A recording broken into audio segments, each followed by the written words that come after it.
Hello दोस्तों, आज हम बात करेंगे एक ऐसे योगी की जिसके आगे महाबली हनुमान भी युद्ध में हार गए। आइए जानते हैं क्या थी ये पूरी कहानी। श्री राम के परम भक्त हनुमान जी को वीरों के वीर महावीर कहा जाता है, जिन्होंने अपने प्रभु राम की रक्षा करने के लिए बहुत से युद्ध किए और जीते। शास्त्रों में इन्हें संकट मोचन कहा जाता है क्योंकि ये अपने भक्तों को हर संकट से उबारते हैं। रामायण की कथा से यह पता चलता है कि हनुमान जी अपनी निस्वार्थ भक्ति से राम के मन मंदिर में बसे हुए हैं। उन्होंने अपने पराक्रम से बड़े बड़े राक्षसों का नाश किया। हनुमान जी ने अपने पराक्रम से शनिदेव, बाली, अर्जुन, भीम जैसे वीरों को युद्ध में पराजित करके उनका अभिमान चूर चूर किया। लेकिन क्या आपको पता है कि संकट मोचन हनुमान जी ने अपने जीवन काल में अभिमान वश एक ऐसा भी युद्ध लड़ा जिसमें उन्हें हार का सामना करना पड़ा। इस युद्ध में हनुमान जी को हराने वाले कोई और नहीं, एक अन्य राम भक्त ही थे। उन्हें हराने वाले मच्छिंद्रनाथ जी नाम के एक बड़े तपस्वी थे। एक बार जब वे रामेश्वरम में आए तो राम जी निर्मित सेतु देखकर वे भाव विभोर हो गए और प्रभु राम की भक्ति में लीन होकर वे समुद्र में स्नान करने लगे। तभी वानर वेश में उपस्थित हनुमान जी की नजर उन पर पड़ी और उन्होंने मच्छिंद्रनाथ जी की शक्ति की परीक्षा लेनी चाहिए। हनुमान जी ने अपनी लीला आरंभ की, जिससे वहां तेज बारिश होने लगी। हनुमान जी उस बारिश से बचने के लिए एक पहाड़ पर वार कर गुफा बनाने की कोशिश का स्वान करने लगे। मच्छिंद्रनाथ जी का ध्यान टूटा और उन्होंने तुरंत सामने पत्थर को तोड़ने की चेष्टा करते हुए उस वानर से कहा, हे वानर, तुम क्यों ऐसी मूर्खता कर रहे हो? जब प्यास लगती है तब कुआं नहीं खोदा जाता। इससे पहले ही तुम्हें अपने घर का प्रबंध कर लेना चाहिए था। ये सुनते ही वानर रूपी हनुमान जी ने मच्छिंद्रनाथ जी से पूछा, आप कौन हैं?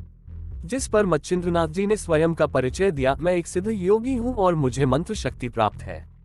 हनुमान जी ने मच्छिंद्रनाथ जी की शक्ति की परीक्षा लेने के उद्देश्य से कहा, वैसे तो प्रभु श्रीराम और महाबली हनुमान जी से श्रेष्ठ योद्धा इस संसार में कोई नहीं है, पर कुछ समय उनकी सेवा करने के कारण उन्होंने प्रसन्न होकर अपनी शक्ति का 1% हिस्सा मुझे भी दिया है।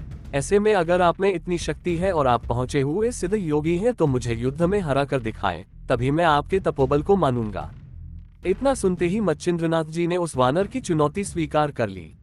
तब वानर रूपी हनुमान जी ने मच्छिंद्रनाथ जी पर 7 बड़े पर्वत फेंके, पर इन पर्वतों को अपनी तरफ आते देख मच्छिंद्रनाथ जी ने अपनी मंत्र शक्ति का प्रयोग किया और उन सभी 7 पर्वतों को हवा में स्थिर कर उन्हें उनके मूल स्थान पर वापस भेज दिया।